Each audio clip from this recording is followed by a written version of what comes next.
You are actually born and brought up in Japan and then you came to India. I was born in Japan, you're correct, and grew up there. My parents had a business there, they had a tailoring business. And there started my sales journey.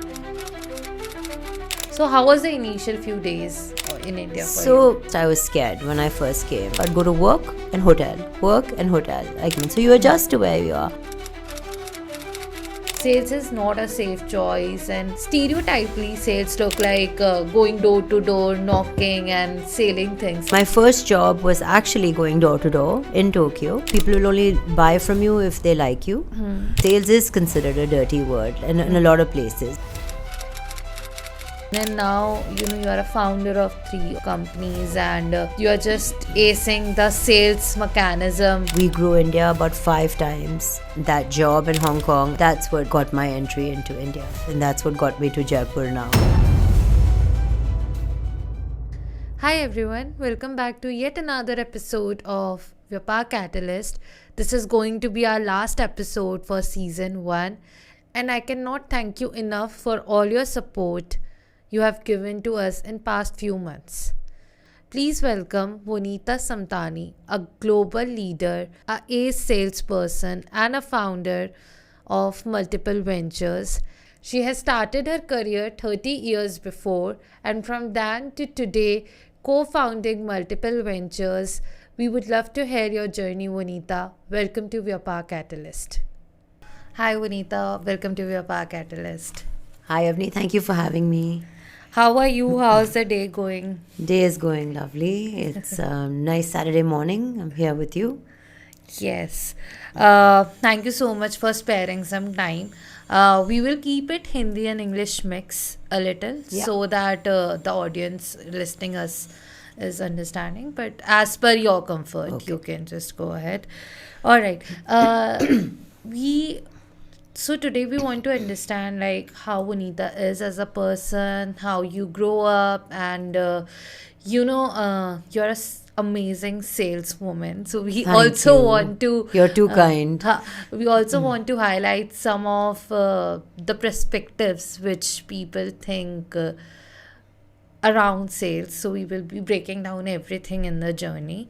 So let's just get started with your childhood. You are actually born and brought up in Japan and then you came to India. So how was your life back in those childhood days? Correct. So now I view my life from Japan to Jaipur is sort of the way I'm seeing it now. And that would sum up my entire journey. I was born in Japan, you're correct, and grew up there. My parents moved there in the 60s, and then we just ended up growing up there, my 2 brothers and me. And my parents had a business there. They had a tailoring business where we would sell to mainly American military personnel who didn't have clothes. Because I'm talking about the 60s, when they'd come and they'd dock and they wouldn't be able to find clothes. So that my parents found a gap, and there started my sales journey because we had a shop. We would all be helping out. We'd have these bazaars at military bases where we'd go and sell. So that's where my childhood started. And then I went off to university in Switzerland, in Franklin College, Switzerland. And then came back to Japan, but then moved by that time to Tokyo. I grew up in a small town called Iwakuni, Japan, very close to Hiroshima. Even Japanese people are like, where exactly is it? It's in Yamaguchi Prefecture. It's a small city.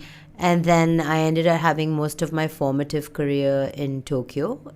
And that's where my journey began in the working world. So while we talk about the kid Vonita, what are your best memories with your parents, like the ones you still cherish today? God, you're taking me back. It brings a smile to my face. So with my parents and my brothers, and we grew up in an extended family in Japan, believe it or not. We had a very Indian upbringing. So my childhood was, I would say, somewhat mixed in the sense that we grew up in a Japanese neighborhood. We lived in the Japanese neighborhood. I went to school on an American military base. My parents wanted me to get an English education, and because they were never sure how long they'll be in Japan. But they also, typical immigrant story, they didn't want us to lose track of who we were. We were Indians first, right? So, and it's also now very even more convoluted because I'm a Singaporean citizen on top of all of that. So what I think it taught me was to be very open-minded, like don't judge people by where they grew up or where they're from. To actually get to know the person. And because of that, I have friends who are from 20 years of age, 16 years of age, or I would even say now 15 months old, kids you can relate to friends who are 75, 80. My dad's my friend, and when he's 90. So in the sense that my best memories are just the time we spent together. We would go for walks. So is there any specific incidents which you still remember? Which I still remember? I would say my high school graduation. They were very proud when they saw me. I was 16 when I graduated from high school.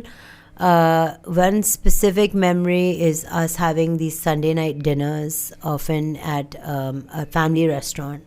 So that was the thing to do. When the family would get together, my mother would say the kitchen is closed. Today I'm not cooking. And we'd go out for these family dinners. And there was a place, on the highway, like sort of remotely, called Sanzoku. And it was known for their big rice balls and their roasted items, chicken and vegetables. So those would be some of my best memories, is eating together, spending time together. My parents being very supportive at one point when I wanted to go and make a separate life for myself in the US. My dad would call me every day in the morning and say, how's it going? Is it working out for you? And then I ended up coming back to Tokyo. But after a few years there. But just that support and that love that we often take for granted until they're gone. And my mom passed away in July 2020. So, it's somebody you miss every day and they never leave you. So that's sort of the memory I have. Yes, it's very hard to lose. If you are losing a parent, you're just, there is a gap in your heart that stays always. Yes, and I just heard a quote the other day. Somebody said that when you lose a parent, it's like a star has fallen from your life. Because that's one person that's known you for your whole entire life. And as children, we do take our parents for granted. It's in fact our right to, because those are the only people you can take for granted. But when they go, that gap is, I don't think it's ever filled, but you just learn to live with it, Yes. So you just talk about many countries and cities you have been hopped to town, to Singapore, to Turkey, then to US, and now in India. How many countries you have been, and how you think those journey evolved yourself? Shaped me. Yeah. So not Turkey. I would love to go to Turkey. That's still Tokyo. on my bucket list to go to. No, it's a good one you mentioned, because I really would love. That's Istanbul is a place I'd love to visit. I've yet to go.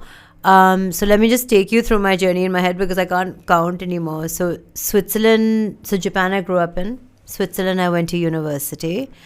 Then after Japan, I moved to the US. I lived in California for about 3 years in the Bay Area. At that time, it was a .com. I went through the .com and the .bomb. And then I came back. When it bombed, we were, of course, and much to what's going on now. A lot of us, had visa issues and all, and we came back. Then after that, I went to Singapore. And then Japan again, and then I went to Canada for my master's. I went to McGill University. I'm very proud to say I'm a McGillian. It was a great experience. So I did a year in Montreal, a year in Tokyo. And then after that, I moved to Hong Kong. And that was again where my parents played a part, because by then the entire family had congregated in Hong Kong. Both my brothers, my parents, and everybody. So I made a deal with my mom after graduate school. I said, if I find a job, I'll move to, between Hong Kong and Singapore, I'll decide where I ended up, because I was living in Singapore before then. So I got a job in Hong Kong, and I'm glad I stayed in Hong Kong, one, because I got time with the family. B, the second part is that's what led me to India. That job in Hong Kong at WGSN, which is a market intelligence firm for fashion, that's what got my entry into India. So I've been to India many times, of course, but very transactionally, either for someone's wedding or unfortunately for someone's funeral, like when somebody passed away, like my grandmother passed away or if somebody passed. But then and that move to Hong Kong is what led me to then start covering India as a market from a career option, and that completely changed my life, and that's what got me to Jaipur now. So if you want to pick one thing which from that country or city which changed you as a person, what would be it be? I would say collectively the experience changed me, because again, more and more open-minded did I become. You would meet the most random people and that broke every stereotype. I would be the Indian that was on time when my Swiss friend was late, when they're known for punctuality. I would see, my Japanese friends be so free abroad, and also I would see my American friends be so conservative at certain times. So like every stereotype that you could possibly throw at me was debunked at that point, because you start really getting to know people, and people are a mixture of their experiences. So I would say living in all those places has made me adjustable, I think, to different environments. And really, I feel I can take the best out of each environment and put it into what my experience would be. Got it. And you just mentioned in the starting phase that the sales comes in your roots from the childhood. Yes. And then choosing sales is an option. And now, you are a founder of 3 companies, and you are just acing the sales mechanism brilliantly. So how like we as a people thinks like sales is not a safe choice, and even the parents are little worried when their child says that I want to go into sales, because stereotypically sales look like going door to door, knocking and selling things. So how you chose the career, choose sales as a career, how your parents back then reacted to it, and how you think that is it a good decision of your life, or it's somewhere you think like I could have changed it? Look, we all, grass is always greener when you're doing something or the other. Let's be honest. I mean, it's not 100% like, oh, every day is perfect. But I am very glad with my choice overall, because sales is considered a dirty word in a lot of places. It's like, oh, you're just doing sales. Sales was embodied. It was an evolution. And when like I said, my parents had a shop. So I learned, I think, through them and watching them, how to talk to people and how to read people, and how sales is more of an emotive project almost. Like I believe people will only buy from you if they like you, if they can connect with you, if there's something they see, and it's often said that people will make a decision about you in 7 seconds to 30 seconds, right? You can immediately know whether that person seems genuine or not. Of course, it's not fair to judge right away, but you either will want to keep talking to the person or you'll not want to talk to the person, and you'll find an excuse. So that started very early days of watching people around me sell, and it evolved after my university. I got my university degree in international business management. And then slowly, I started understanding that this is something I'm good at. And my first job was actually going door to door in Tokyo and selling for a sort of a magazine, if you could call it that. It was an 8-page small magazine where I would sell ad space in the magazine. And I was all of 20, 21. I'd just come out of university. And that really shaped me, because you would have to go door to door. That time, pre-internet, I know I'm dating myself, and you'd go and ask people, why don't you put an ad? People will start looking at this magazine, and they wanted the expat population. We would go to restaurants, we'd go to hair salons, and I enjoyed it. And it was a startup started by 2 Scottish people who were bankers and decided to follow their dream. And that was also very inspiring to me. So that's how it evolved. And then I learned later I was actually decent at it. I could actually close deals, and I could actually, how people would part with their money and buy my product or service. And that's how I got into sales. Got it. And how you got into India, and where you were before coming to India? So India, I got into through my ex company WGSN. My ex-boss, who I owe India to, just looked at my background and developed a job description and said, look, why don't you look after Japan, Korea, South Korea, Southeast Asia, Singapore and all the Southeast Asian markets, and India. So I had never done business in India, but I said, sure, let me give it a try. I'm always up for a challenge. And I was traveling constantly. And this was again pre-COVID, where travel was encouraged. FaceTime with your teams was encouraged. So I had a team in each region. And then quickly I was asked to pick a market that I could grow, because you can't grow all the markets. You're only human. You only have so many hours in a day. So we decided India would be the biggest growth market. And with that, we grew India about 5 times the market that it was. And this I also owe to my now co-founder, Priya Sachdeva, who now I own my company with. We're co-founders. Got it. She was our channel partner in India, and she had a team on the ground. I worked closely with her and her team, and that's how we grew the market. And that was my entry into India as a possible place to live and work. I'd never thought of that, even being Indian. I'd grown up outside. But I slowly started to become acclimatized to India and understanding how it worked. And I really enjoyed it. I thrived. It was so much fun. We would also do good work. We were very results driven. But on top of that, I just felt at home, and that's sort of the journey into India. And that started in Gurgaon in Delhi. Got it. So while we are talking about the initial days, I want to actually know what the initial days in Gurgaon, India looks like to you. Like, how are the initial days? What type of struggles were there, or how you were feeling? Because the Indian working culture is absolutely very different from the people. For example, you in Tokyo must be in very punctual in timing, but if India, it's 10:30, people usually comes by 11 and everything is happening. So how was the initial few days in India for you? So a lot of things. Firstly, I would have to say, and be honest, I was scared when I first came. That was the year of the Nirbhai rape as well. So as a single woman traveling to India at that time, I was a little worried, and I was very careful. Like, now you put me in an auto, I'll walk anywhere. I'm much more confident. But I also, please understand, I grew up in a place like Japan and Hong Kong, where it was very safe, especially for women. Like, also, nobody thinks twice about taking a cab at 12 o'clock at night or 1 o'clock.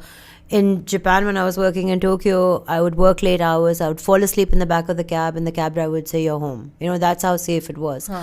So and that also happened to me when I moved to the US. I went from doing that to locking my car door, putting my mobile next to me when I was driving in America, calling a friend when I got home. A guy would walk me to a car, or girls would walk me to my car. And from falling asleep in the back of a cab, that's what was my first adjustment. So you adjust to where you are. Then when I reached Gurgaon in 2014, I was very scared. So I'd go to work and hotel. Like, I used to spend a lot of time at the Western Gurgaon. That was our corporate hotel. So I would just literally go to the office, meet the team. And if I was going anywhere, I'd go with them. They would make sure I get dropped off. There would be a car and a driver. And it was pre-Uber days being that much. But over that, safety was my concern, which I again quickly combated, and it became clear that as long as you have the right drivers and the right Ubers, and you start looking out for yourself, India is actually quite safe. It's that you just have to know where to go. So that stereotype, I broke, and I knew which areas to go to. Second is, yes, punctuality is something that I grew up in Japan. So if you're on time, you're late. That's sort of the way that was ingrained in me. Now it's a little bit more, I get it. 10, 15 minutes here and there, a meeting gets shifted. That bit I've sort of gotten used to. And also, you focus on the big things, like, okay, fine, that happens. Now let it go. Like, let's move on to what we can do together. what I found in India, which I didn't see, is the aspiration that people had, the energy, the vibrancy, the, like how you can talk to somebody and they want to take it to the next level. Or even women, like all the countries I was traveling in, I was asked, are you single? Are you married? Are you single? Are you married? Not one person asked me in India when I came, are you single? Are you married? That was a very interesting, again, the India that I had grown up with and I had seen from a stereotypical perspective, a lot of things were not what they were made out to be, and all positive. Like I was able to run around the city, I was able to make some good friends, I was able to achieve results for work, which is a big part of my life. So those were the main differences, I would say. Great. I'm very happy to hear that someone is liking India. You just mentioned about Priya, Yes. who is your very first person to interact with when you came to on a regular basis. And then she's your co-founder also. Yes. So let's I have two questions here. First is how you guys decided that you guys are going to be co-founder, and now how your life is with Priya, because I am very sure that a co-founder plays a very important role. If your co-founder is amazing, you grow amazingly, but if you are struggling with your co-founder, it becomes a mess. So how it was for you? No, Avni, you're absolutely right. Partners in life in general should be, chosen with great care, whether it's your life partner, who I'm also very happy with, and your co-founder as well. So Priya and I, when we first met, we were at odds with each other, right? Rightfully so, because her company, they were our channel partner. They wanted to get the most out of WGSN.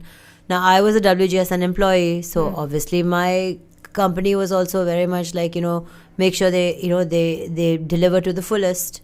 And so we kind of started like this.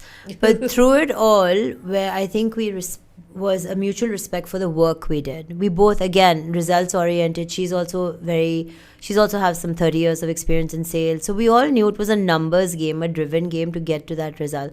Now, through that journey, is where the mutual respect formed. Then I think fate played a hand, because then I actually moved to India. And when I moved to India, I had left WGSN and the company, and I was working for Money 2020 in between, same company, and moved to India. Personal reasons, I wanted to be near my family and not be on a plane every day, because that was my life at one point, a plane a week, sometimes a plane a day. When we were in India, we'd go to different cities. And coincidentally, without me knowing, she'd also left her company. So then we talked about, and then it was an idea that we sort of talked about. And we were both wary of each other for about a year or so. I think we had to realize we trusted each other. But what we found is we celebrate each other's strengths, right? So the global, local, right? Her knowledge, local, South Asia, and India is obviously unmatched to mine. My knowledge outside of India is where I grew up, and that's where my expertise in, and that's how we came together. And then when we decided that we obviously trust each other, if we're going to go into the business with each other, which takes time. I think it takes time to build trust. Now I consider her a very close friend and a co-founder. So again, we have fun in the business. We laugh and joke, we make sure that, but again, at the end of all of that is, what are we achieving? Because we're both women who take our careers very seriously. Got it. So since you have talked a lot about, you and Priya as a co-founder, I also want you to highlight about the organization you are building in and the other organizations. And I really want you to explain a little to our audience also what you are doing in each organization. Sure. So Neo Avrio Consulting is the company that I own with Priya. We're co-founders, and what we do is we do sales and marketing for foreign firms coming into India, right? So that's one we work with quite closely. We have a number of firms. I won't bore you with the names. And then the other one, now also Indian firms who need our help in sales and marketing, mainly sales. And we build sales teams for them. We are able to get lead generate for them, inside sales, pre-sales, as well as building sales teams. You're right? acting as a third-party sales team for them? Yes, but often what these companies do is they ask us to represent them as themselves. So they'll give us their email addresses. They'll say, please go out into the market. And a lot of these companies there's a clause called no PE, no permanent establishment, where they don't necessarily want to set up in India, but they want to be present in India. And then we also look after the tax implications, the compliance. We make sure everything is all taken care of for them, right? Then the other two businesses which I've had the pleasure of sort of now being part of is one is some friends came together. 3 or 4 couples have come together and we decided to invest in a craft brewery. It's called Tipsy Camel, and that's here in Vaishali. Our brewery is actually in Vaishali Nagar in Jaipur.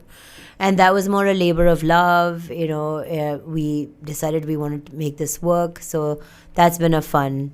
And then recently we've taken on the franchise of Doner and Gyros in C Scheme. So again, through all of these, where I contribute and where I add is mainly from a sales lens. How can we get more sales?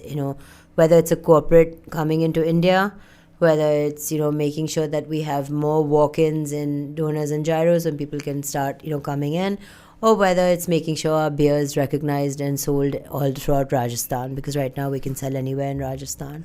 How a day looks like in your life, juggling between these three?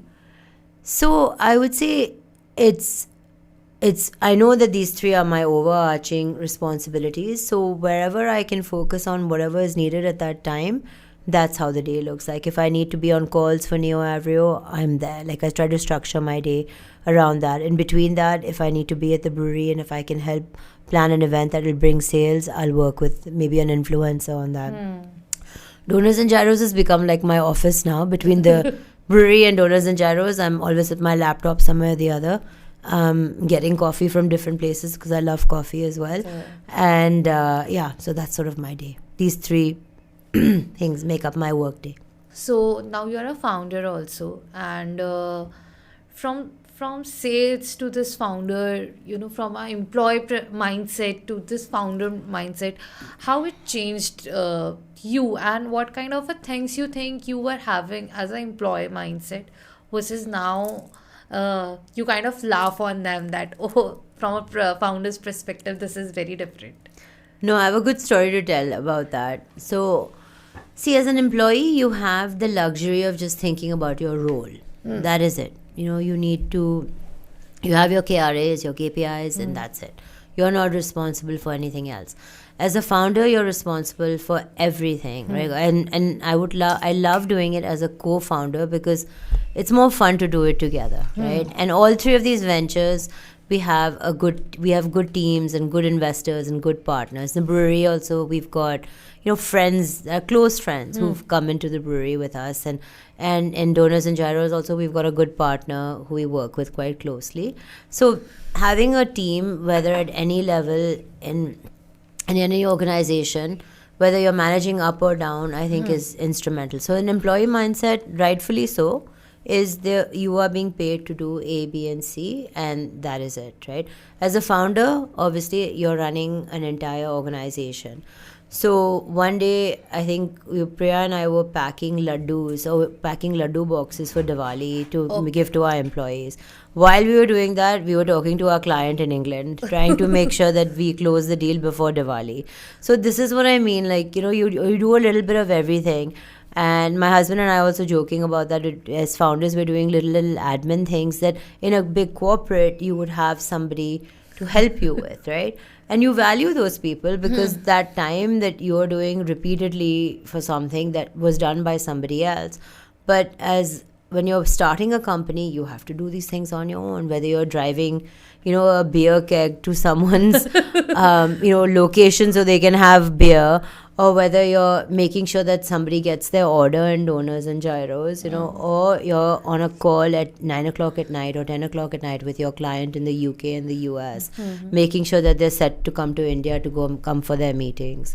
So I'm actually enjoying this because no 2 days are the same, and I quite like that. So Vanita, let's talk a little about the sales perspective Sure. of yours, because that is an experience which you carry of years and years, and now you're pro at it. Thank you. So, I'm glad you think so. so what's the Vonita philosophy, if we call it? Ki this is the Vonita's philosophy of sales. How you would mention it? See, I think sales is something you start doing at the age of, I don't know, 3 or 4. Like you start even younger, even you know which parent to go to get what out of, right? Papa will give me ice cream, mama will say no. So the kids are very smart. They'll go to the papa to get the ice cream. So you're already selling at that point. And I know an analogy that was given to me because I grew up in a very American environment is kids negotiating with their parents for the car keys. In America, you can drive when you're 16. It's like, if you give me the car keys today, I will clean the car tomorrow. Or I will do household chores or something. That's a very US concept as well. So I think sales for me is more how you connect with somebody. And what I like about sales is it's very clear, right? I am trying to sell you something. You, I hope, want to buy from me. Now, in that, I think what we should do as salespeople, and I'm guilty of this at times as well, is we should listen more to what people actually want, gauge their interest, and see, is this something they really want to buy? If we show up and say, here, I have this amazing thing, and we all get these calls, right? Loan, take a loan. I don't need a loan. Take a car, buy a car, buy this, something you're always getting. And again, another analogy is that you don't ever want to come across as a used car salesman, because a car, and this is an analogy I grew up with also, is that they want to sell you anything all the time. And that's not what I believe. I've always believed in more of a consultative approach. You listen, you engage with the client or the prospect, you understand what they need, then you understand, can they actually do they have the purchasing power, can they actually buy, are they the decision maker, do they need other stakeholders to be part of it. Then if it's getting close to something that might, like it looks like the deal might happen, then you need to understand the approval process, right? You speak to somebody in January, if you're a salesperson, you always want to have a pipeline, you always want to have prospects, because every month, every week you're expected to deliver on targets. And that's one thing I like, is it's very clear. It's metrics. It's a meritocracy where, when you're going into a sales role, you have to deliver this much. This is how we'll measure you. Of course, attitude matters. Of course, your drive matters.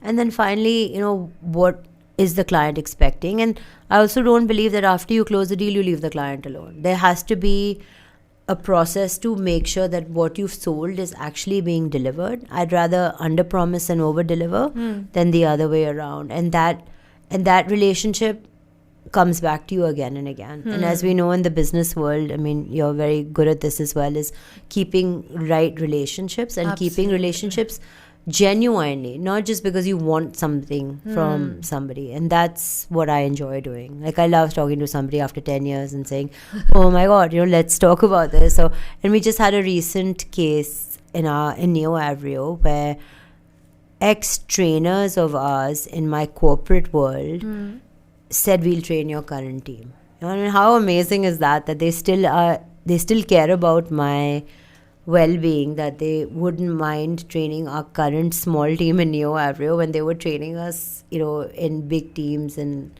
other companies, right? So that's the kind of thing that I think if you keep those relationships, and they're mutually beneficial for both, so that's what I like. And what do you think? There are a lot of people who call themselves sales person, or they are into this role of BD and everything. What are the struggles they are facing because they are doing something wrong? See, I think sales is it requires a lot of motivation, right? You get a lot more no's than you get yeses. It's not an easy job. So I often ask when I'm interviewing, what motivates you, on a bad day, a bad week? How do you come out of that slump, right? Because you can just easily say, okay, that's it, nobody wants to buy my product.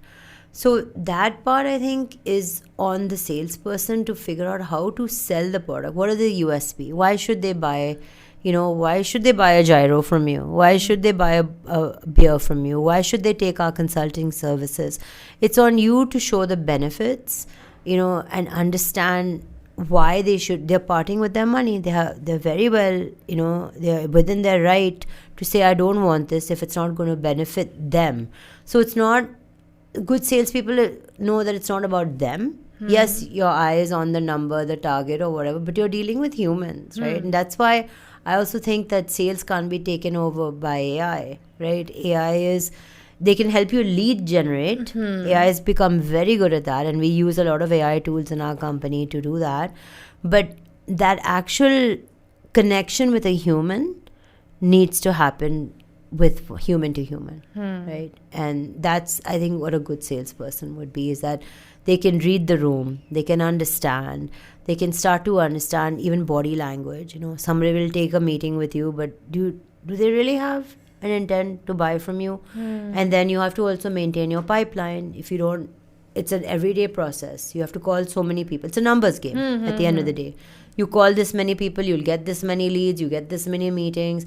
And if you want to keep that funnel going, it's a daily activity.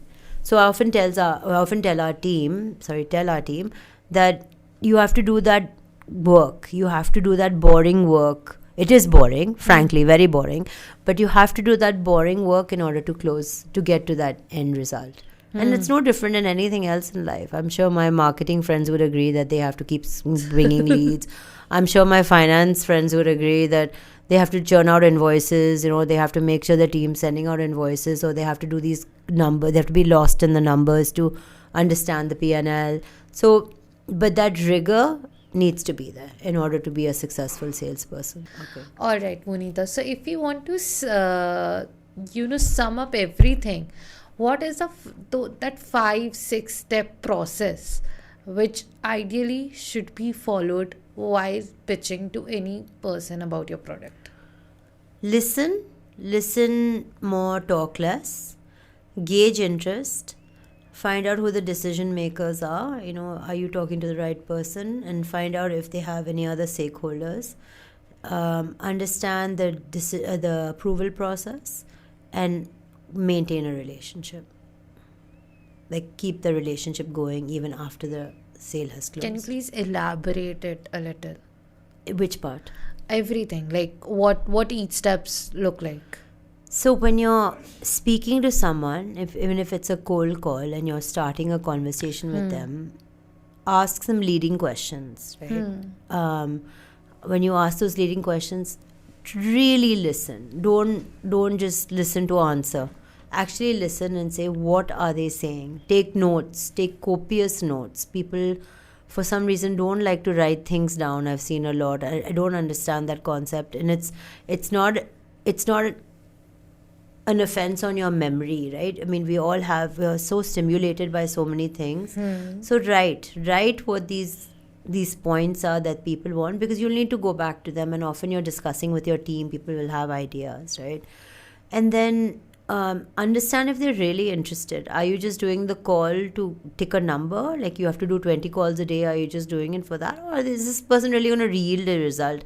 And especially if you're inside sales and you're generating leads for somebody, I would be upset if I got a lead. I'm a salesperson. My inside salesperson has given me a lead and said, please talk to this person. And the person's like, I have no interest. You just wasted everybody's time, right? Then understand if they can actually have the ability to buy the product, because often the people, it's very important to make sure that can they write the PO? Can they, give you the PO, or are they just wasting your time, right? So that's one thing. Then also, now what I found in sales a lot more is companies tend to be more democratic. Like, a leader will now say, I want buy-in from my team a lot more. If my team likes the product, I'll take it. So you're dealing with a lot of stakeholders, even if they're not the senior person, but their influence matters. And then if things are moving along, always ask, what is the approval process? Because if that approval process is 12 months, then you better start building more leads, because your whole year is gone, right? And often companies are getting more complex. One part of the company is sitting in one part of the world, the other sitting in the other. the CFO is sitting in London, the decision There maker is a sitting long in process, Mumbai. yeah. Like so you really need to understand, and it's okay to ask these questions. You're not being invasive. And then lastly, keep the deal. Keep the relationship going, because these people that you're talking to also move companies, and if they like what you did, and even if you move companies, they may want to keep that relationship going. Absolutely. That is, correct. That if you are maintaining a relationship, so today if that person is trusting you with the one thing, he's going to trust you with the 10 other things as well. Absolutely. What I really feel, Vanita, is that it's not about the salesperson who is always who is requiring sales. I get if today from a founder perspective, I would say if there is a employee there is an interview today and I'm sitting with them and they are not able to pitch me themselves well, they would be straight away rejected. Or if there is an employee coming to me for appraisal, or if they are not pitching me themselves well, they would just agree on my terms. So it is very important for anyone, for a small boy to a 70-year-old, as you were mentioning, to know the art of sales, I believe. Yes. And I couldn't have said it better, Avni, because you're right. If you can't sell yourself, then how are you going to sell anything else, right? And sell yourself, and I mean in the most professional way, that if you can't tell me why you should be added to my team, then I would be a little doubtful on hiring that person, right? What do you bring to the team, right? You're the one that wants to be part of this team. And I think one of the most important decisions a company can make is the talent that they bring in. Because bringing in toxic talent will ruin what you have going on now, right? So that's the bit that is very, very important, is, and when we get to a point where we can have a dedicated HR person, right now we've got an amazing person consulting with us, but you need to make sure that HR person also understands what is the corporate culture, how do you bring in the people that will make the culture thrive and not fall, right? So, what do you think, what are the key parameters any person who is a marketer or a graphic designer, or suppose a tech person, a back-end developer, should keep in mind, as an essential of sales? So you mean what they should keep in mind while they are pitching themselves? It's not about to a founder, but I would say to their team members, to a manager, to their friends also, because if you're not presenting yourself correctly or properly, people will start neglecting you, and people will be like, oh, this is another person like us. But at the same time, if you're pitching everyone yourself bluntly, I am this and I do this, or today I do this, they start respecting you very much. I honestly, personally believe that there is a lot on how people are respecting you, on the contrast of how you are selling yourself to them. So that's a very good question. So there's a couple of points here. One is there's something about overselling. I'm always conscious of people who talk more, do less, right? So I think your work speaks for itself. If you want something to happen, put some skin in the game, make sure that it happens, be professional, show up on time, do more work, over-deliver when you're trying to, win a client, or you're trying to show your attributes and your professionalism. Anticipate. Take some time, write things down, anticipate the person's needs, even whether you're a marketer, whether you're a finance person, and you're trying to prove that you know what you're doing, then anticipate that person's needs, make their life easier, and be professional, respect their time. Don't give them, if you've agreed to a deadline, then keep the deadline. Try and be a little bit before the deadline, but at the very least, keep the deadline.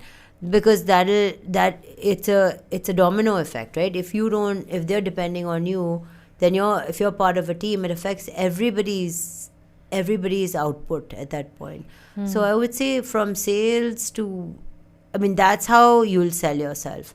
More than speaking about what you do, talk less, do more. That'll be your best sales point. Got it. What was the largest deal in sales you have closed, and what was the journey of it? Like, what was the entire process? How long it took to you, and what was the number, and how was your reaction at the end? Oh my God, that is, you're taking me back now.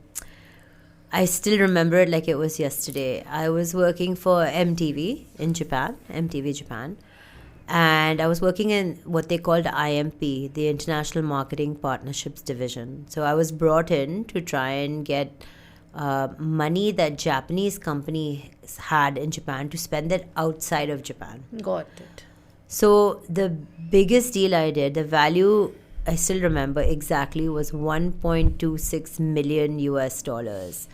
And this was with a company called Kyocera, and it was known to be Kyoto Ceramics, but they moved into copiers and machines and much more industrial. I haven't looked them up lately. I'm sure they've even moved beyond that. They wanted to be known in the US, and at that time they were doing a partnership with Virgin Mobile and Kyocera, where Kyocera was the handset and Virgin Mobile was the provider, like our Airtel over here. But they were feeling like they were not being known. Virgin was overshadowing them, and they wanted their name to be known. So they wanted to then take the property in Times Square, New York, where there's a big screen, outdoor screen. And at that time, MTV had the biggest outdoor screen in New York. And they wanted their branding to happen there. And that was the deal I closed. It took me 8 months.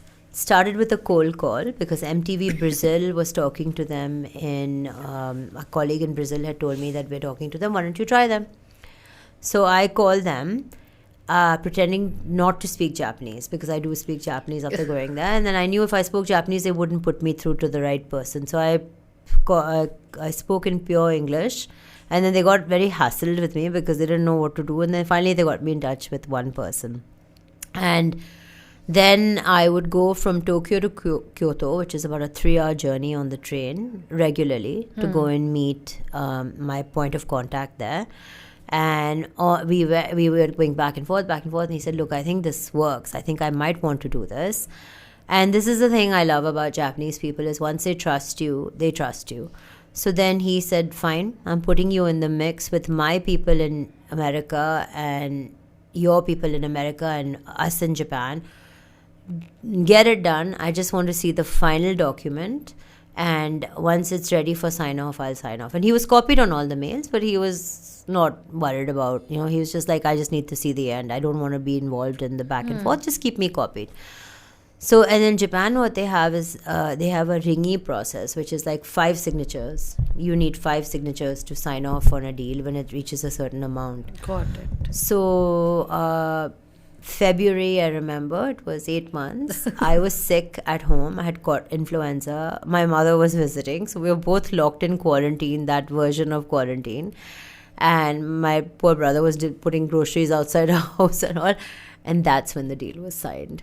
And I didn't even have my laptop with me because I'd suddenly been sent home, and I had my colleague's courier, the laptop, so I could see at that time, it was a different time. It was about 2 decades ago. So basically, I wanted to actually see that he really sent it, and he had. And I would speak to my colleagues every day in New York because we had little clauses you can imagine the legal hell that we were in between the two big companies and the legal teams.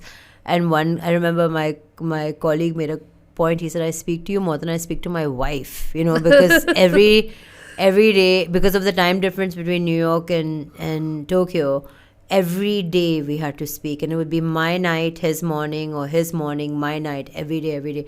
So we did this for, I think, a good month and a half. And finally, it closed. So, what was your reaction when the deal closed? And how was your MTV's reaction on that work? So I had a great boss, a British gentleman, really nice guy. He was beyond amazed because it also proved a point for him that, this team is working, the international marketing partnerships, because it was a very clear mandate, right? It was actually Japanese companies who was spending money ex-Japan. MTV Japan covered their budget in Japan, but they wanted the money going outside of Japan to the other global properties around the world. So he was ecstatic. He couldn't believe that it had happened.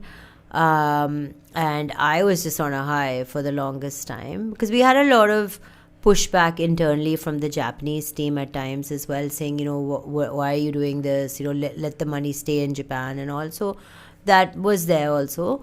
But they also, to be fair, came around. Again, it comes around to relationships. So I explained to them, I said, this is actually money that you were not going to go after.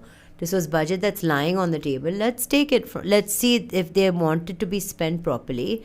And we're not doing anything that they don't want. They want this. They want to be seen in New York in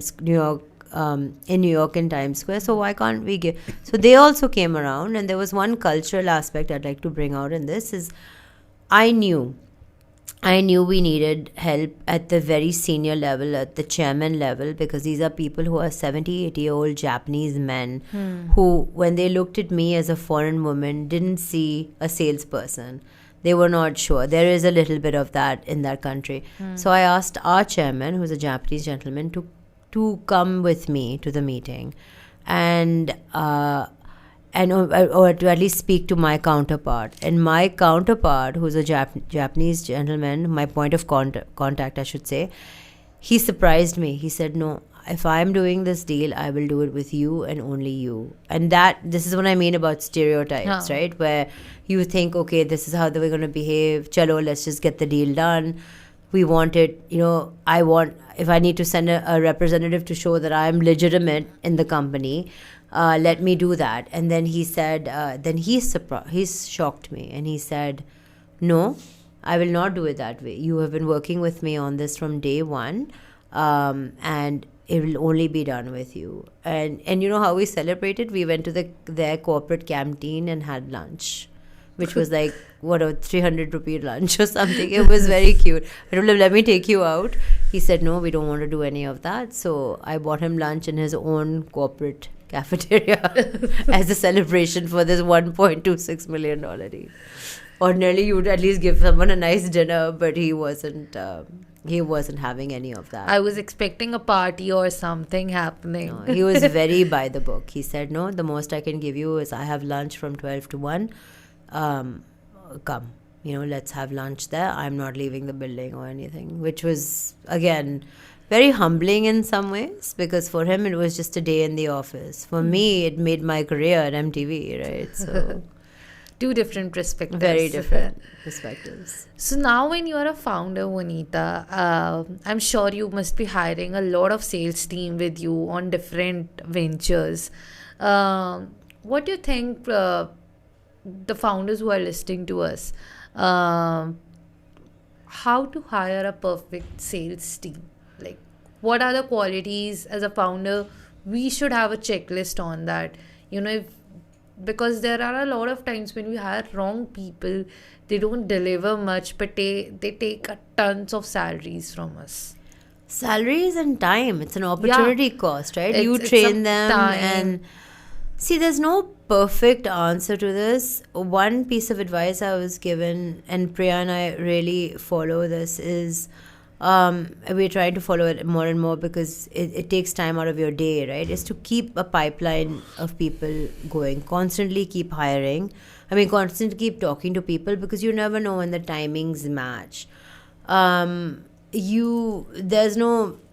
Hiring is hard. Recruiting is actually taking a lot of our time because we want to bring in the right people. I would recommend going through a recruiting firm, because no matter what you do, it's really hard. In fact, Priya is better at looking for people on LinkedIn. She's very good at finding possible backgrounds that match and all. That's more her forte. I tease her and call her the in-house detective, because she knows how to navigate those properties much better than I do. I use LinkedIn on a daily basis, but she knows how to match what we're looking for. So that bit, I would say, use a firm. Let someone who's good at it do it. But what we are looking for in qualities is definitely somebody who's self-motivated, somebody who's a team player, somebody who is not coming in to be, a rock star, who's got some humility. Of course, we celebrate the wins, but you're not coming in to steal the show, And those would be my main things too. And also someone who is results driven, who is actually affected by the fact that they want to make that number. It's not like, oh, koi nahi, because that's our sales is about that number. It's about achieving that number. And we often laugh also when we have with clients, is that you get that number, you're so happy, like you were talking about that high that you get from that deal, but the next day you're back to work. Okay, now you're back to zero again, you have to start. So it has to be someone who embodies that mindset. And there are good days and bad days, which is why I always ask in an interview, how do you come out of the slump? What do you do? Do you go for a run? Do you listen to music? Because you will get more no's than yeses. So you've got to have that wherewithal to handle that. So those are the qualities we look for. Absolutely. There are actually 2 myths which are associated with sales. I just take them very quickly because the time is also running ahead. First is sales equals to money. Like the more you are selling, the more money you have in your pockets or in the corporate or anything. Second thing is that if he or she is a good salesperson, he is going to be a good manager also. Yeah. What's your thought on these? So I'd like to debunk both these myths, because salespeople are not only driven by money, right? I am one of those. And yes, the money is good. I feel very happy. And as a salesperson, when you sell, you feel happy that you've added to the bottom line of the company, right? That's why I got into sales, is I could measure the results I'm bringing in, and that makes me feel happy, right? I'm sure marketers feel that way about the number of leads they bring in. And I'm not saying that we can run without any of these people. I think sales and marketing go hand in hand. We need our finance team. We need our HR team. A company doesn't run without admin person, everybody plays their part. For me personally, why I got into sales is because I enjoy seeing that number come in. When that invoice is paid, it makes me very happy. So, but as salespeople, there's more. We want to be recognized. We want to be, given some authority over what we are doing with our day, which is what we don't like to do is micromanage. And I can say that for all of our companies, we don't like to micromanage. So they want some authority, they want some freedom. So all that is there. But it's not only driven by money, which is often a myth I hear, that, oh, salespeople, it's just about that commission that they make. Yes, it is. Absolutely, we like to see that money come in. But it's also about recognition. It's also about maybe possibly leading other projects. It's about mixing up the day with different types of sales. Maybe one day you work on just relationship building, things like that, because you cannot every day do the same thing. We are humans, we are smart. We're not machines that just want to do the same thing every day, right? The other one you asked about is all good salespeople make managers, good sales managers. This I don't think is true, because once you become a sales manager, you go further away from the actual sale, which is what gives you the high.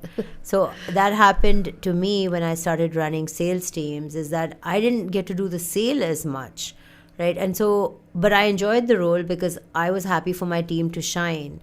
So if you're a good manager, sales or otherwise, I think in general, a good manager, you have to let your team shine. You have to want to let your team shine, knowing that it's going to, in the case of sales, roll into your number anyway. If you have a target of, 5 crore, your team you have to identify where that's going to come from which part of the team, whether geographically or by category or whatever. But then you have to also celebrate that wins, and it cannot be about your ego that I didn't get the sale. So if you don't like being away from the sale, that's okay. Then we tell those salespeople, please just sell. Sell, your incentives we can increase, or we can figure out a way that will make you happy. But if you don't want to manage people, then that's okay. Because when you have a sales team, all their needs roll up into you. Somebody needs Microsoft Word, that's your problem. Somebody wants to change their roles or wants to cover a different territory, that's your problem. So then you'll find that half your day or 70% of your day goes on meeting the needs of your team. and very little will go into actually selling. And when they need you, at least this happened to me, is that when I'd go into a region, like when I was covering those 4 regions, they would want me to come to the meeting because it's an excuse to get a meeting. You're bringing in a senior person to talk to somebody, and then maybe they'll give you the meeting, right? Which is also okay. But then that's where your role starts to change. You don't get to call the client and say, okay, you know what, I want to close this deal with you. It's not like that. There's someone who else is coordinating. And that's, I mean, I thoroughly enjoyed that. And any chance I could to help my team celebrate their wins, I enjoyed it. But not everybody wants that. Some people just want to stay there on the sales side. Do you think there are some personality traits of a salesperson which makes you figure out ki acha, this is a salesperson and this is he or she is going to be a good salesperson? I like people with a good sense of humor, because you have to be able to joke and, you know, like in that conversation, because it has to be somewhat light. Someone who's driven, self-driven and motivated, because again, it's you and the phone, or you and the email, you know, like there has to be something from within that you don't need to be told every 5 minutes what to do. And also who can think very quickly on their feet, right? And then again, someone who is a team player, because you can't do it on your own. Got it. Vonita, one of the things where I really want to talk to you about is, you know, how from a little woman angle, like you have been gone through a lot in this journey when you were living alone, and then you were living sometimes with your family. There were certain losses also which you had in this journey.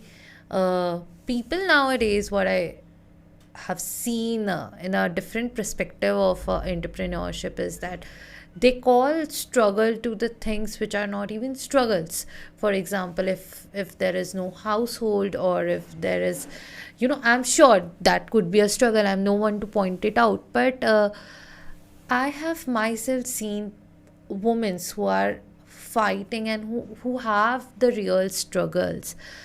How do you think, like, what according to you is a perfect definition of struggle?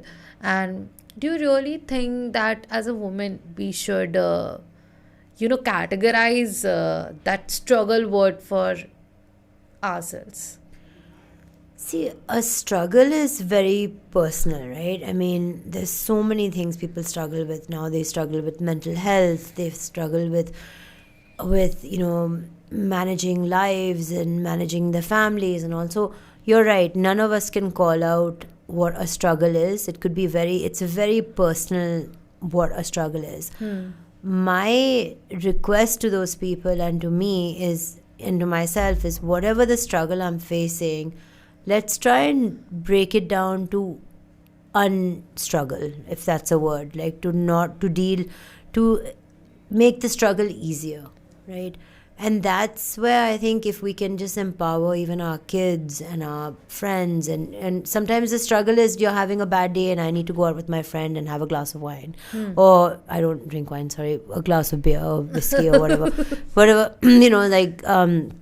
To go out and have a drink, basically, is that could be a way to end the struggle. I saw a very funny Insta post today, which I liked, and it was about if going down and having a long day, when people go down for a smoke, and when you don't smoke, you use the kids' bubbles, and you blow into that, right? That can get rid of your struggles also. Like, it's just in that moment. And I often feel that we want to do a lot. I mean, I can't speak for a man, I'm not a man, but as a woman, I want to be a good wife, I want to be a good mom, I want to be a good sister, I want to be a good partner, I want to be a good sister-in-law. There's so many. Daughter is a big one for me as well.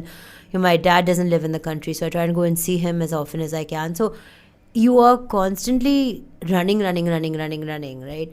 And I think that's the part that if we can just take a beat and figure out, maybe make a list. I love making lists. I used to make fun of my sister-in-law. She used to make lists. So now I'm making lists all the time because I get it now.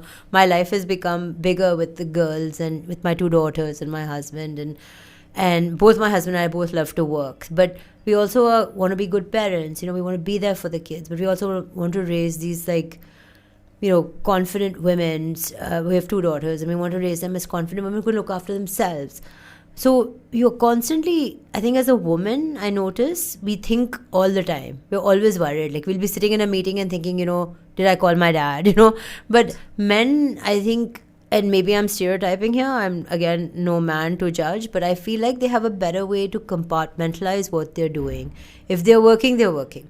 Then you call them after that meeting is done, then they're there for you.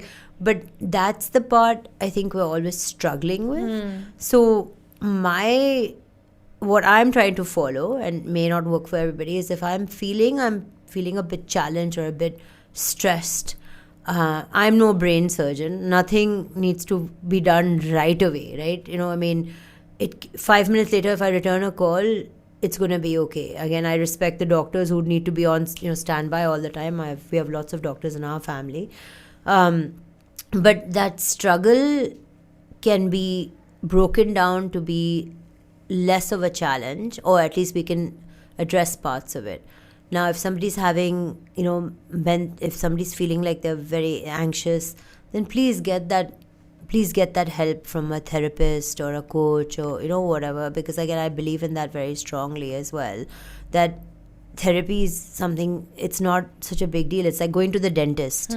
My sister-in-law has now gone into that field, and I really respect the sort of work she's doing. Then I have another sister-in-law who I respect, who's teaching kids with, who have maybe learning disabilities or learning challenges. So everybody's doing their part, and ask for help. Like, there's no need. I believe less in complaining and more in asking for help. Like, Avni, I'm really struggling with this today. Can you help me? Can we have a coffee? Sometimes when I go out with my girlfriends for a coffee, I'm done. Like, I'm okay. I'm feeling okay, and I'm ready to take on the world again. So that's the way I deal with struggles. Got it. When you're actually talking about these multiple hats, how you are wearing these multiple hats as an entrepreneur, then a business person, then a wife, then a mother, then a daughter, and a lot of many roles. And how do you think you're doing this very seamlessly? I don't think it's seamless at all. I think my family would agree that sometimes I'm here, there, and everywhere. But thank you for making it. Maybe I'm coming across that way, and I appreciate you thinking that.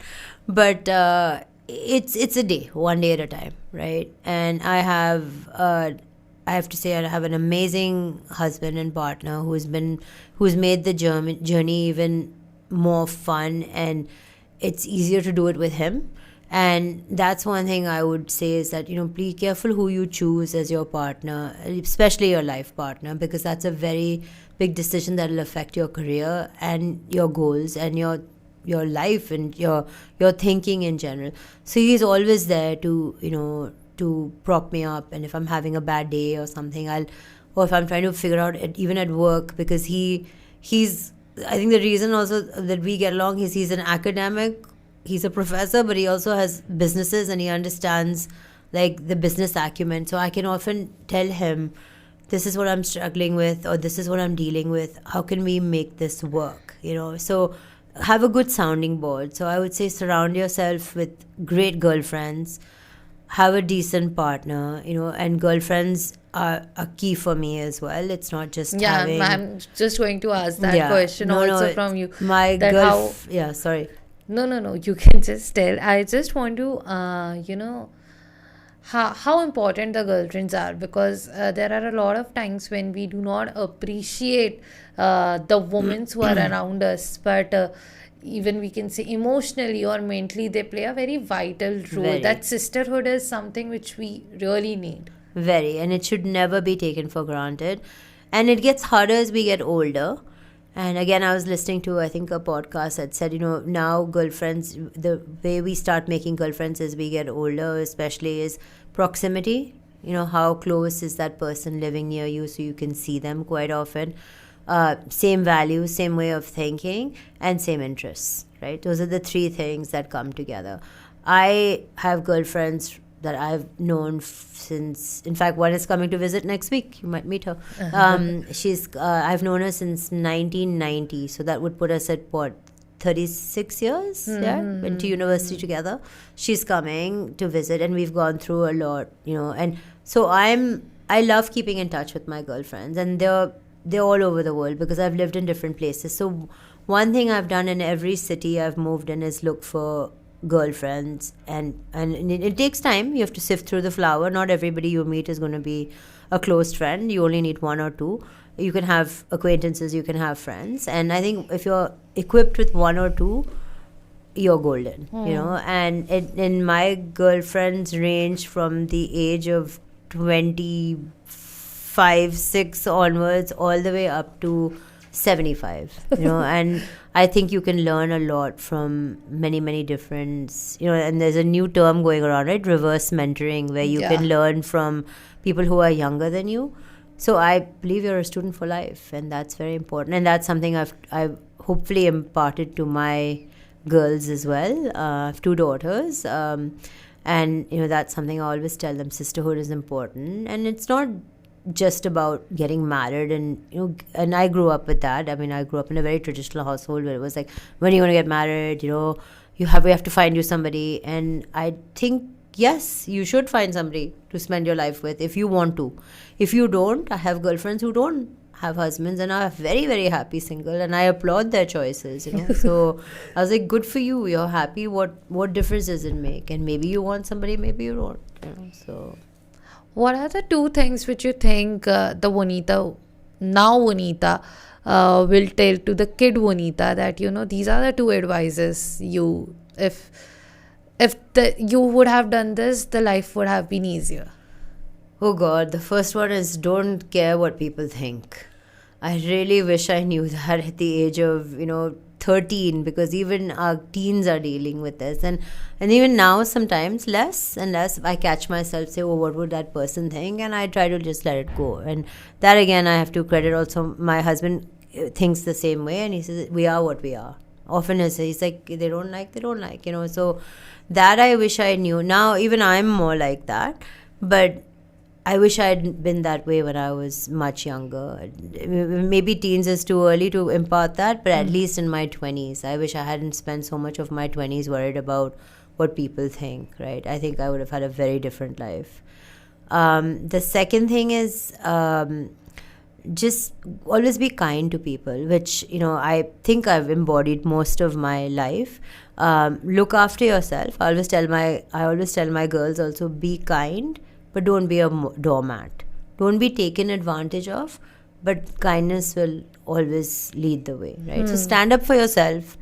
And I'll give you one quick example. We went to a meeting the other day with my husband. I walked in to the meeting and I said, hello, and it was a kind of a traditional gentleman here just last week, and he didn't acknowledge me. My husband came in like literally 5 seconds behind me, 20 seconds maybe behind me. He was talking to somebody else coming, oh, namaskar, sir, and I said, I just said hello to you, so those kind of things, not cool as a woman to be treated like that. And I still see that happening. But I called him out on it. I said, Maine abhi aapko bola hello. It was namaskar, ma'am. So these are the things that we have to stand up for and say, don't see through us, right? And my husband didn't say anything. He just laughed and told him that, and he was so ashamed that he didn't acknowledge me. The gentleman didn't acknowledge me, that now maybe the second time he won't look through a woman. So that's where I feel that remain kind. And I think I was one extreme or the other. I would be so kind that people would take advantage of me, and I would be so worried about what people were thinking that I probably would have made decisions differently had I not cared had I limited my kindness and had I people had mistaken my kindness, right, for like maybe weakness, right? But that I wish I had been a little bit more. I wish I'd used that currency sparingly. And the other thing is not care about what people think, because that would be the 2 pieces of advice I would give any young person listening to this podcast, because every person's different. Everybody has a different path. Enjoy and have fun. So, the another question which I want to ask from you is around the two amazing daughters you have. Uh, like as a woman and as a mother both, how do you feel you are raising your daughters in comparison to how your parents raised you? What's your and your partner overall code to? So that's a great question comparing it to how my parents raised me. See, I think my parents did what they could based on the knowledge they had at that time, right? So if we compare, then they were very strict compared to how open we are with our kids. But I don't think they knew any better. I think that was the way to raise kids in that generation, and that's all they could do. But having said that, my mom always told me, come to me with anything, like I'd like you to come to me with anything. I'm always there for you. I don't like to say that she's my friend. She was my friend because they were very good about maintaining that distance, that they are parents first, right? And which we also do with our kids. Where I think it's different is we have conversations very early with them on anything and everything they would possibly need. We always tell them, have wings and roots. You know where your roots are. We'll always give you the wings to go and explore anything and any part of the world, any culture. We're very happy for them to do that.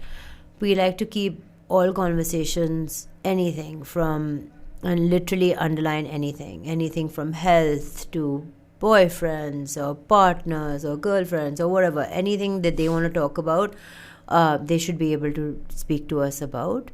And we're a safe space. And we've always told them that if you ever feel that you're in any sort of a dangerous area or you feel yourself in a predicament, call us first. Let us extract you from that unsafe predicament, and then we'll talk about the consequences, how we got there and all.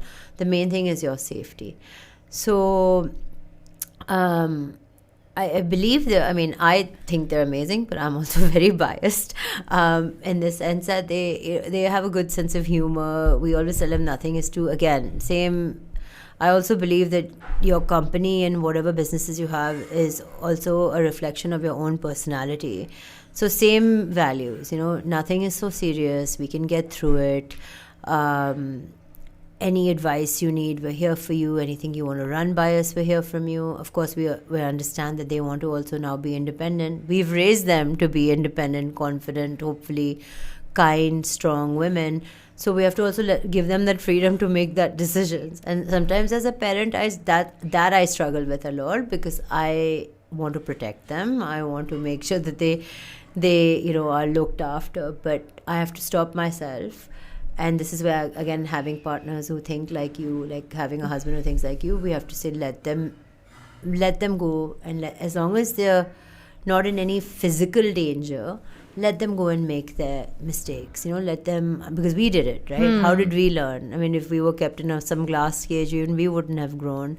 So that's sort of the way I'm raising them. And how do you think your reaction to something of your daughters varies from your partner's reaction to that thing? He's much calmer. He's the calm one for sure. You've met him. I think you would agree with me. I'm the more. I'm also. He tells me I'm also a little bit more rigid, which I think it's. And from what I've seen, and as a mother, it's integrated. Yes, and I think that, and also what I've heard from friends, also fathers and daughters have a separate relationship, which I love seeing. So sometimes I think come off as the more disciplinarian, which I don't like all the time, but it's in my nature.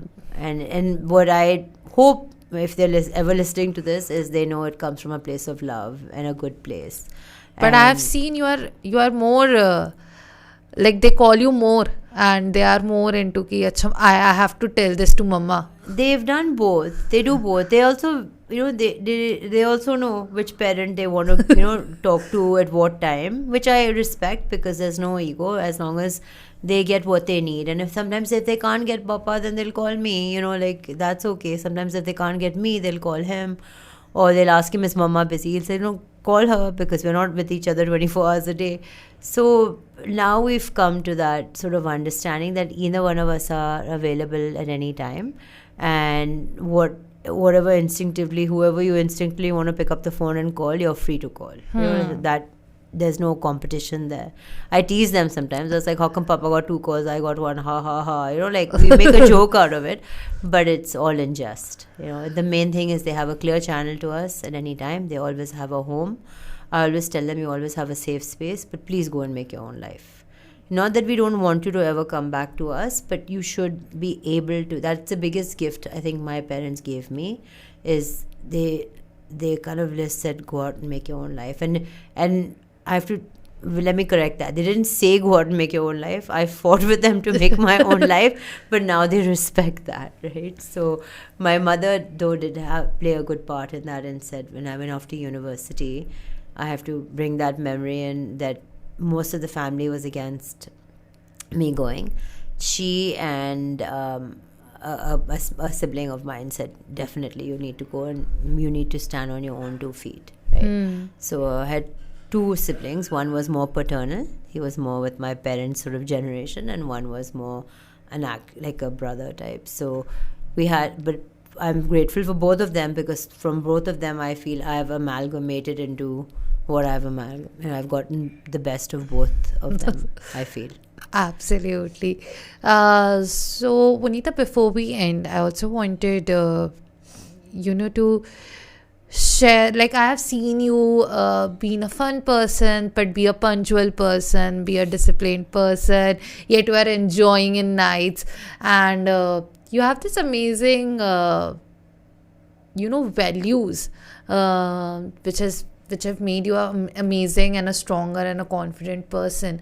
So what would be that one piece of advice you would probably give to the listeners who are listening to us from past 1 hour?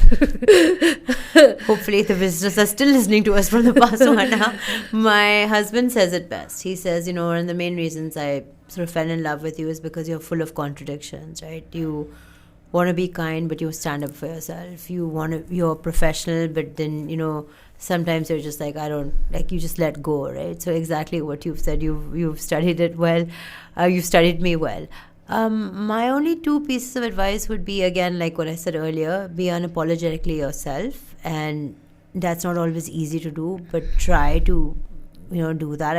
I hope we're making the world in a place that's easier to do that, less constraints, just go. Everybody has a different path. So I would often compare when I was younger, and I feel comparison is like the thief of joy, because you no 2 people are the same. And the most important one is have fun, enjoy, have fun with your life, work hard. My philosophy is work hard, play hard. That's it. Those are it's a very simple motto. Work hard, work hard and work smart. Things have become easier for us, so we don't have to spend as much time on stuff we used to do before. Like admins become easier, tools have made our lives easier. But nothing is so serious. Nothing is ever, and we tell our kids that all the time, nothing you can do will ever make us love you less. So the love is unconditional, and I feel that should be for yourself as well. Like you should also forgive yourself, be kind to yourself. That's what I would say. That was amazing to have you, Vonita. Thank you for having me. It's been a pleasure. I've enjoyed it. I have learned a lot from you personally, and this 1 hour was amazing. We learned a lot about sales. We learned a lot about many things about how to be a confident woman, how to stand for yourself, and that amazing tour to Japan also. So thank you so much for being here, and thank you so much for contributing a lot of time of yours today with us. Thank you for having me. It's been a pleasure. Thank you.